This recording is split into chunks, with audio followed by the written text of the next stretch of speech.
오늘 1절 말씀에 보면, 그리고 3절 말씀에 보면 우리가 전도서를 계속 묵상하는데 반복적으로 나오는 해 아래에서라는 그러한 단어가 말씀이 또 나오고 있는 것을 읽어보게 되어집니다. 1절입니다. 내가 다시 해 아래에서 행하는 모든 학대를 살펴보았도다. 보라, 학대받는 자들의 눈물이로다. 그들에게 위로자가 없도다. 그들을 학대하는 자들 손에는 권세가 있으나 그들에게는 위로자가 없도다. 이렇게 학대받는, 고통받는 자들의 눈물을 바라보면서 그 학대받고 눈물 흘리는 자의 위로자가 없음을 안타까워하는 솔로몬의 모습을 우리들이 보게 되어집니다. 힘 있는 자가 힘 없는 자를 정말 돌보고 잘 다스리는 것이 아니라 그 권세를 가지고 힘 없는 자를 학대하고 고통스럽게 하며 눈물이 마르지 않게 하는 이러한 모습들이 얼마나 해 아래에서 어려운 일인가라는 것을 말씀하여 주면서 학대받고 눈물 흘리는 것도 안타깝지만 더 안타까운 것은 그들의 눈물을 닦아줄 위로자가 없는 것이 더 안타깝다라고 말씀하고 있는 것을 읽어보게 되어집니다. 이러한 모습들이 성경에 보면 많이 기록되어져 있는 것을 보게 됩니다. 대표적인 모습이 욥기에 나오는 욥이라는 사람, 정말로 하나님이 사단에게 자랑할 수밖에 없었던 욥이라는 사람이 사단의 계략에 의해서 고난을 받게 되어집니다. 그 고난받았다라는 소식을 듣고 세 친구가 달려와서 몇 날 며칠을 함께 울며 아파하는 모습을 보였지만 일주일이 지난 다음에 세 친구가 그 입에서 나오는 말 한마디 한마디가 고통받는 욥의 고통보다 더 고통스럽게 하는 그러한 말들을 쏟아내는 장면 앞에서 욥이 힘들어하는 모습을 우리들이 욥기를 통해서 보게 되어집니다. 처음에는 위로가 되는 듯 하였는데 그 위로하겠다고 찾아온 세 친구의 발걸음과 입이 도리어 욥을 더 힘들게 만드는 이러한 모습으로 욥이 눈물을, 고통을 쏟아내고 있는 장면을 우리들이 말씀을 통해서 확인하게 되어집니다. 그러면서 1절에 있는 이러한 모습들을 바라보며 2절과 3절에서 살아있는 자보다는 죽은 자가 낫고 또한 죽은 자보다는 태어나지 않은 자가 더 낫다라고 할 정도로 이러한 위로자 없이 고통과 눈물을 흘리는 이러한 모습을 안타까워하는 솔로몬의 모습을 보게 되어집니다. 요 2절과 3절의 모습이 욥에게서도 나오지 않습니까? 내가 태어나지 않았으면 더 좋을 뻔하였거늘, 그리고 태어났을 때 엄마의 젖을 빨지 않고 죽었다면 더 좋을 뻔하였을 것을 내가 왜 엄마의 젖을 빨았던고. 이게 욥의 고백이잖아요. 욥의 한탄하는 아픔의 외침이잖아요. 오늘 전도자가 오늘 2절과 3절에서 말하는 이 모습을 이 땅을 생활해 나가는 사람들이 감당하기 어려운 아픔이 있었을 때 외치는 외마디의 외침이잖아요. 우리 연세 많으신 어른들 이렇게 옛날에 나왔던 가수 있잖아요. 그 눈이 없는 가수. 어머니 왜 이용복 그 사람이 그 노래를 부를 때 어머니 왜 나를 이 땅에 태어나게 했습니까? 그러한 가사 때문에 그 가사를 노래를 알고 있는 사람들이 마음이 좀 이렇게 아팠던 그러한 거 기억나시죠?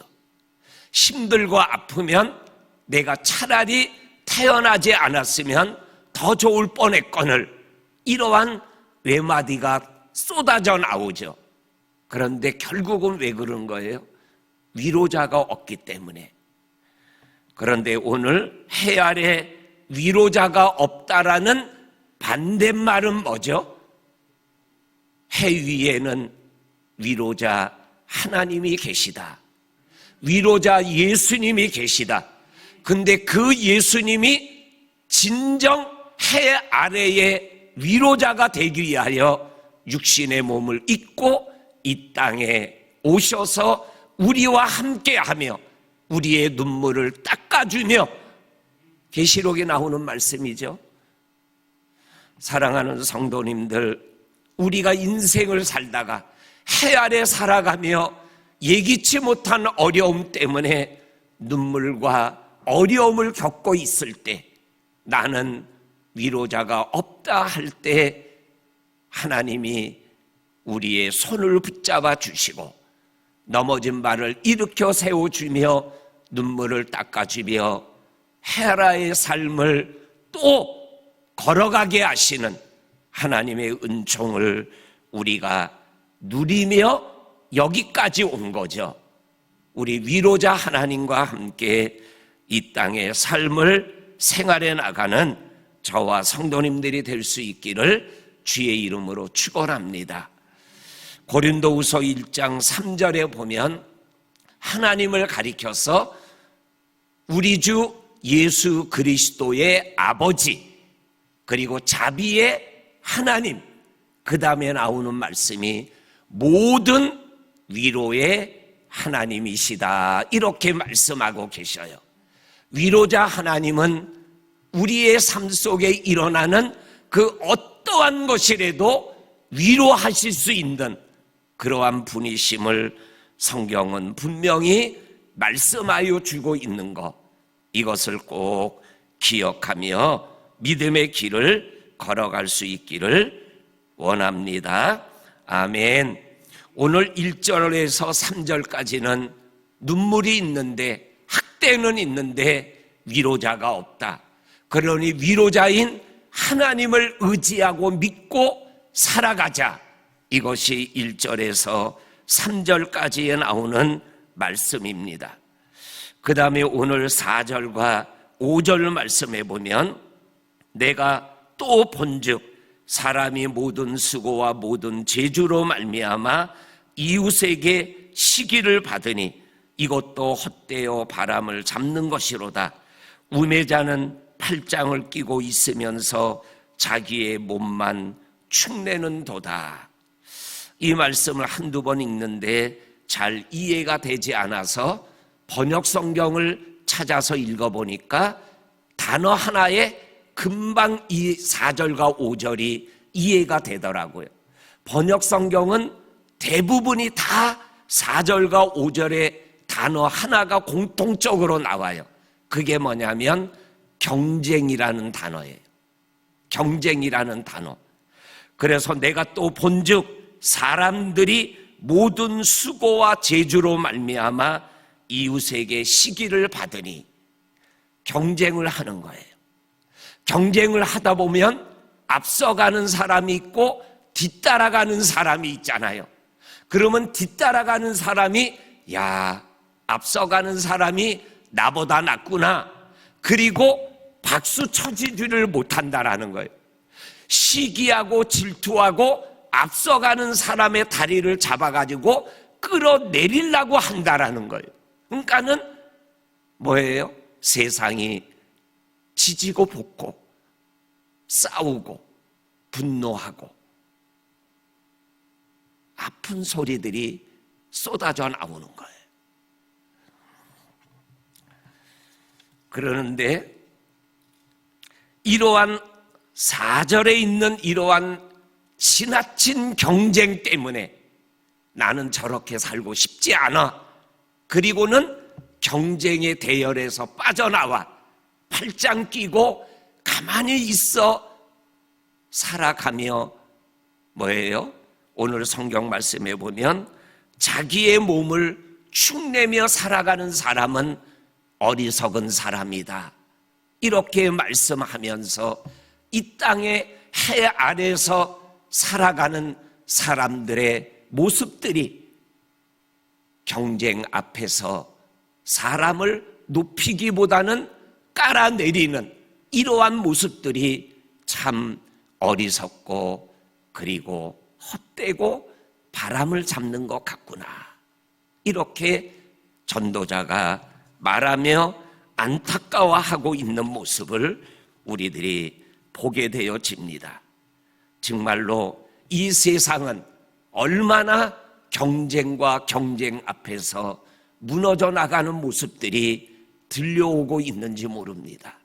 이러한 모습 앞에 우리가 얼마나 지혜롭게 생활해 나가야 될지, 겸손하게 나보다 남을 낮게 여기며 생활해 나가는 이러한 믿음의 지혜가 필요한 세상에서 우리가 예수를 믿으며 살아가고 있다라는 것, 이것을 우리가 놓치면 아니 될 줄로 믿습니다.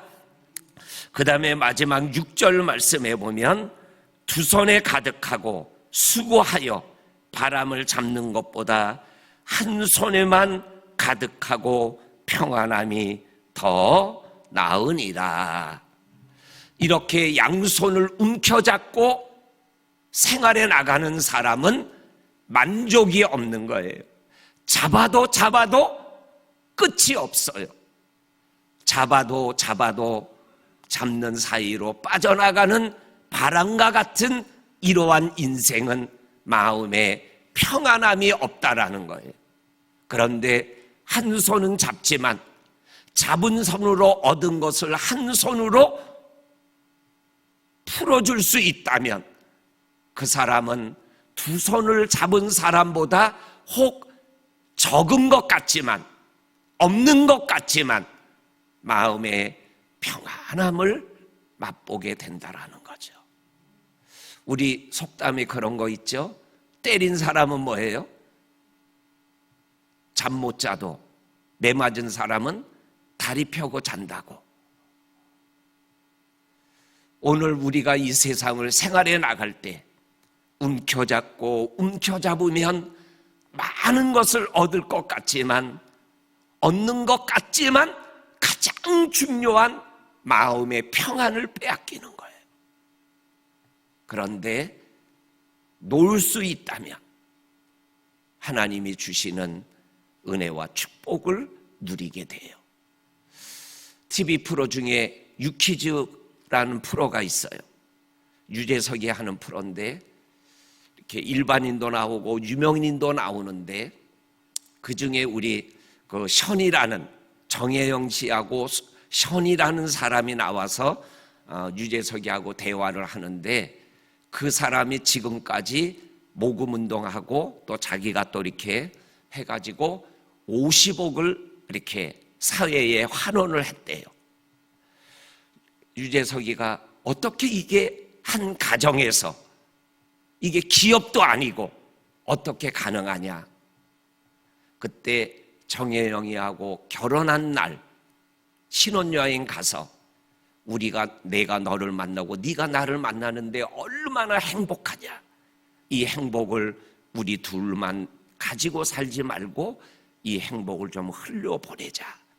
어떻게 할까? 둘이서 의논한 게 하루에 10,000원씩 우리가 이웃을 위하여 쓰자.